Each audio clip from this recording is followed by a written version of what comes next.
নমস্কাৰ। আজি মই আকৌ সেই একেটা প্ৰসংগলৈ আহিছোঁ। যোৱাবাৰো আহিছিলোঁ, আগৰবাৰ ভিডিঅ'টো মই দিছিলোঁ তাৰ পিছৰ পৰ্যায়ে। এতিয়া আমি ক'লোঁ যে আমি অনুসন্ধানৰ খাতিৰত আমি কেতিয়াবা নিজেই ইনভলভ হৈ যাওঁ এইবোৰ ক্ষেত্ৰত, কাৰণ অনুসন্ধান কৰি জানিবলৈ হ'লে সাগৰ তলিলৈ যাবই লাগিব। গতিকে সেইদিনাখন মোৰ যিটো অনুসন্ধান কৰিলোঁ, মই যেতিয়া লাষ্ট মেছেজটো দিলোঁ যে মোক কুৰিয়াৰ ছাৰ্ভিচৰ সম্পূৰ্ণ এড্ৰেছ দিয়ক, মই বাকীখিনি মই নিজে ডিপ'জিট কৰি আহিম। এতিয়া কাৰণ লকডাউনৰ সময়, ক'ভিডৰ সময়, গতিকে এতিয়া বেংকত গৈ পেলাই ইমানখিনি টকা জমা দিয়াটো সম্ভৱ নহয়। যেতিয়াই মই কুৰিয়াৰ ছাৰ্ভিচৰ এড্ৰেছ বিচাৰিলোঁ, মোলৈ মেছেজত দি থৈছে যে ইউ আৰ ভেৰি ইণ্টেলিজেণ্ট। তাৰপিছত আজি ধৰক 3 দিন হৈ গ'ল। যিখিনি পাব লাগেতো মই একাউণ্টৰ গোটেই সম্পূৰ্ণ ডাটাটো মই কালেক্ট কৰি ল'লোৱেই, আৰু যিটো নাম্বাৰ কুৰিয়াৰ ছাৰ্ভিচৰ নাম্বাৰ দিছিলে সেইখিনিও ল'লোঁ। আগৰো কেছ আছে, আজিৰ পৰা কেইবছৰমানৰ আগৰ কেছো আছে। সেই একাউণ্ট নাম্বাৰকেইটাও কিন্তু উত্তৰ প্ৰদেশৰ আছিল। এবাৰ দেখুৱাই বিহাৰ, এবাৰ মানে সেইবোৰ অঞ্চলৰে।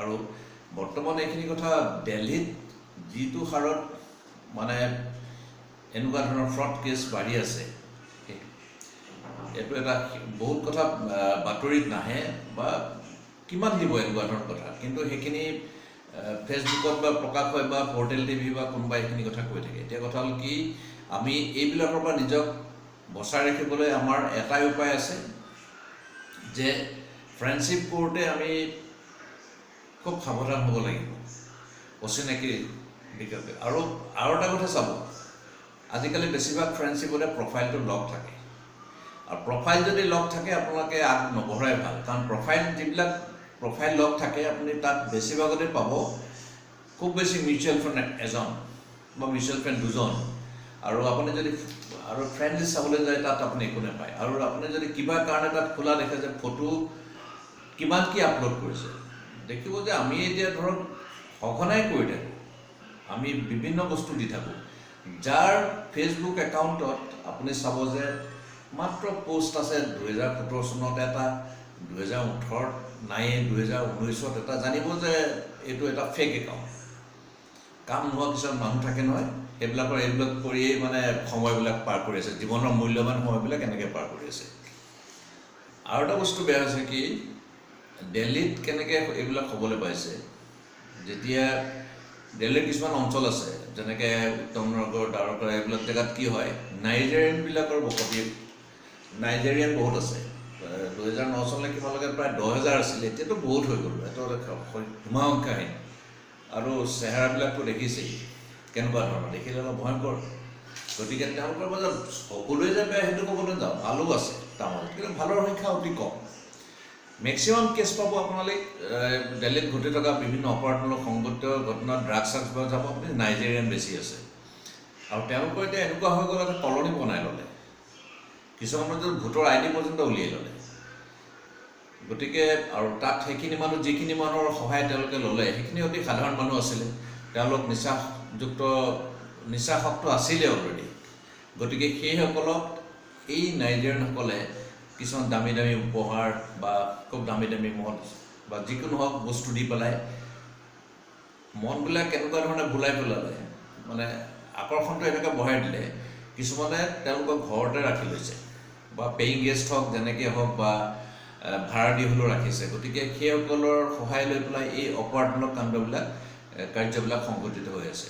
আৰু নাম্বাৰবিলাক আজিকালি দেখিব বিভিন্ন ধৰণৰ অফাৰ আহি থাকে, সেই অফাৰবিলাকত চাব, ক্লিক কৰিলে কিন্তু বিপদ। ক্লিক কৰিলে কেলে বিপদ, যদি অলপ সন্দেহ হয়, আপোনাৰ বেংক একাউণ্ট ক'ৰবাত আছে সেইটো এটা বেলেগ কথা, বেংকৰ কিবা আহিছে, কিন্তু যদি অলপ সন্দেহজনক আহে আপোনালৈ কিবা অফাৰ, তেতিয়া আপুনি সজাগ সেইকাৰণে হ'ব লাগিব, কাৰণ আপোনাৰ সম্পূৰ্ণ ডাটা লৈ যায় এবাৰ ক্লিক কৰি দিয়াৰ লগে লগে।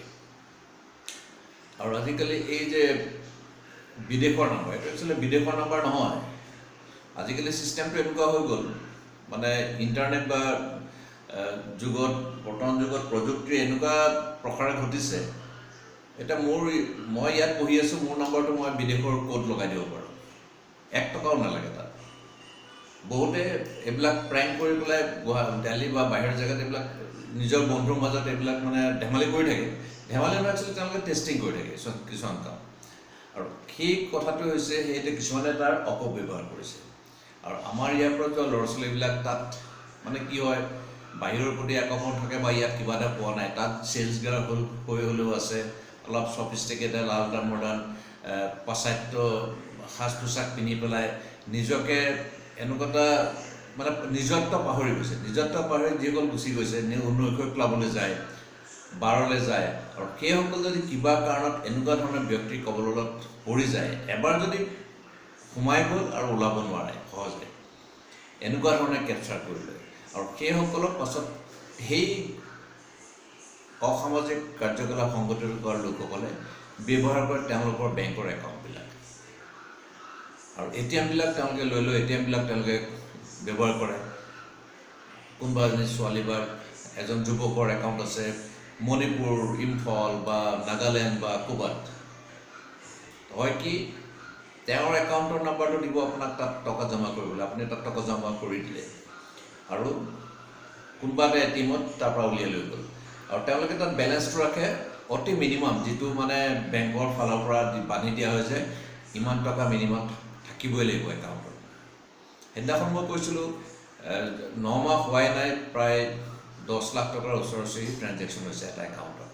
গতিকে সেইটো কেনেকৈ হ'ব মানে, আগ নাই গুৰি নাই।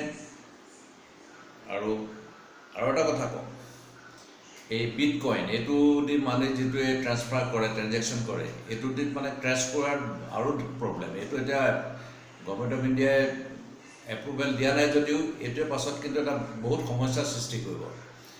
আৰু গতিকে এই আৰু গিফ্ট, এই উপহাৰ গ্ৰহণ নকৰিলে ভাল, কিয়নো এই উপহাৰৰ মাজত তেওঁলোকে নিচাযুক্ত দ্ৰব্যও প্ৰেৰণ কৰে কেতিয়াবা বাহিৰৰ পৰা। আৰু সেইটোৰ পৰা আপুনি বিপদত পৰি যাব পৰোক্ষভাৱে, প্ৰত্যক্ষভাৱে নহ'লেও পৰোক্ষভাৱে আপুনি কিছু সমস্যাৰ সন্মুখীন হ'ব আইনৰ ফালৰ পৰা। গতিকে আপোনালোকে বন্ধুত্ব বাছনি কৰোঁতে খুব সাৱধান হওক। আৰু এটা কথা কওঁ, আৰু এটা চাব, আমাৰ যিসকলে ভাৰতীয় নাম ব্যৱহাৰ কৰে, বেচিকেলি শৰ্মা, যাদৱ এনেকুৱা ধৰণৰ উপাধিবিলাক বেছি ব্যৱহাৰ কৰে। মানে চাইক'লজিকেলি তেনেকুৱা ধৰণৰ উপাধিবিলাক আহিলে কি হয়, মানুহে বেয়া কথাটো চিন্তা নকৰে, শৰ্মা লিখিলে যে আৰু নকৰে। গতিকে এইবোৰ এটা প্ৰক্ৰিয়া। আৰু বেংকবিলাক বা কল চেণ্টাৰবিলাকত মানে মোবাইলত এটা গ্ৰুপ থাকে, তেওঁলোকৰ লগত ডিলিংটো হয় যে ইমান নম্বৰ মোক দিয়া, মাহেকত তুমি মোক 1000 নম্বৰ দিব লাগিব, কাষ্টমাৰ নম্বৰ দিব লাগিব বা ইমানখিনি কণ্টেক্ট দিব লাগিব, মই ইমান ডলাৰ দিম বা ইমান টকা দিম। এই ডিলিংছবিলাক হৈ আছে কাৰণেই আমাৰ অপৰাধৰ সংখ্যা বাঢ়ি গৈ আছে। আৰু যিসকলে প্ৰথম অৱস্থাত পৰোক্ষভাৱে কোনো এনেকুৱা ধৰণৰ কাৰ্যত ফচি যায় বা সেইসকলক পুলিচে প্ৰথমতে এবাৰ এটা চান্স দিয়ে যে শুধৰণি হয়, কাৰণ তেওঁ পৰোক্ষভাৱে এইটোত সোমাইছে, তেওঁৰ মানে জন্মগতভাৱে অপৰাধী নহয় বা তেওঁৰ সেইটো পেচা নহয়, তেওঁ কিবা কাৰণত সোমাই গ'ল। গতিকে সেইসকল বুজাই মেলি আঁতৰত পুলিচে বুজনি দি বহুত ক্ষেত্ৰত সেইটো সহায় কৰে। আৰু আমাৰ এফালেতো বহুত ল'ৰা ছোৱালী মই জনাত দিল্লীত ৰঙা ঘোঁৰা আলহী হৈ আছে।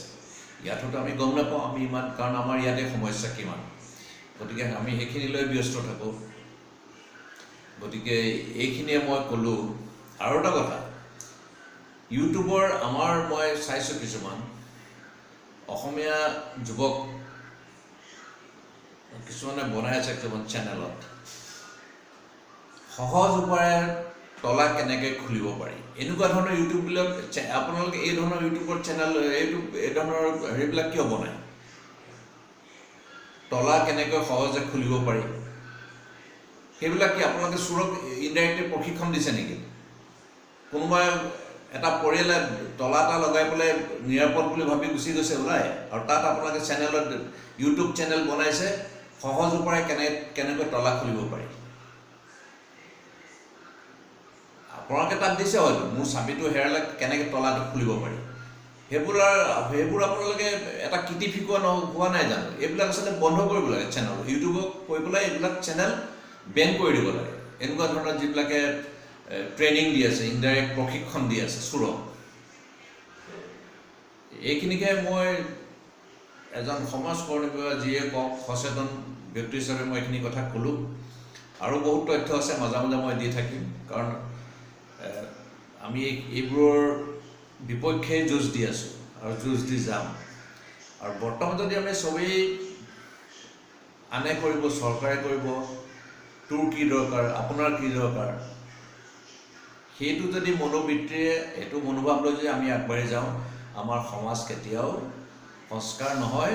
এইবোৰ সমস্যা আজীৱন থাকিব। আৰু পুলিচে কিমান কৰিব, আৰু পুলিচেও এই ক্ষেত্ৰত সহযোগ কৰিব লাগিব জনসাধাৰণৰ সৈতে। এটা মানে মনোবৃত্তিটো এনেকুৱা হ'ব লাগিব। এতিয়া মই লকডাউনৰ সময়তে দেখিছোঁ বহুতো পুলিচে এনেকুৱা ধৰণে পিটিছে, মানে এটা লিমিট থাকিব লাগে। মানে এইটো এটা হেৰি নহয়, প্ৰতিযোগিতা নহয় নহয়, কোনে কাক কেইচাত কিমান পিটন দিব পাৰে। চৰকাৰে নিৰ্দেশনা দিছে, কোনোবাই বাধ্যত পৰি লকডাউনত ভাঙিবলৈ কি সুধি ল'ব লাগে, জানি ল'ব লাগে কথাটো কি, চিধাই মাৰি দিয়াটো কথা নহয়। সেইকাৰণে মানে সহযোগিতাটো এইবোৰ কাৰণতে মানে আচলতে ৰাইজ আৰু পুলিচৰ যিটো মিল থাকিব লাগে বহু ক্ষেত্ৰত আগবাঢ়ি যোৱা। বহুতে ভাবে কি মই এইটো কথা কৈ দিমগৈ থানাত, আকৌ পুলিচে বা মোক কি কৰে, আকৌ মই কিবা ঝামেলাত পৰি যাওঁ নেকি। এই যিটো সমস্যা, এই সমস্যাটোৰ এটা সমাধান হ'ব লাগে, তেতিয়াহে সংস্কাৰ হ'ব। কাৰণ এই সমস্যাটোৰ বাবেই আজি ইমান দিন ৰ'বলগীয়া হ'ল ড্ৰাগছৰ কথাটো লৈ। আনন্দ মিশ্ৰৰ দৰে যিসকল পুলিচ আৰক্ষী বিষয়া আছে, সেইসকলে এইখিনি কথা কেনেকৈ ইমান কম দিনতেই উদঘাটন কৰিলে, বা যিটো প্ৰচেষ্টাৰে, একক প্ৰচেষ্টাৰে বুলিয়ে কৈছোঁ, সাহসী পদক্ষেপ এটা ল'লে। আৰু বিষয়া নাছিলে, বহুতো অৱসৰ গ্ৰহণ কৰিলে। মই জানো, মোৰে চিনাকি বহুত আছে অৱসৰ গ্ৰহণ কৰি গ'ল। আচলতে আৰক্ষী আৰু সাধাৰণ জনতাৰ মাজত যিটো এটা বন্ধুত্ব ভাৱাপন্ন সামাজিক দিশৰ ফালৰ পৰা থাকিব লাগে, সেইটো বহু ক্ষেত্ৰত দেখা নাযায়। সেইখিনি কমি যোৱাৰ বাবে আমাৰ সমস্যাবিলাক বাঢ়ি গৈ আছে। আশা কৰোঁ DGP মহোদয়ে এই দিশটোৰ প্ৰতি অলপ চকু দিব, যাতে সমিল মিলেৰে সকলোৰে সমাজৰ উন্নতিৰ বাবে কাম কৰি যাব পাৰে। এইখিনিকে ক'লোঁ, ধন্যবাদ।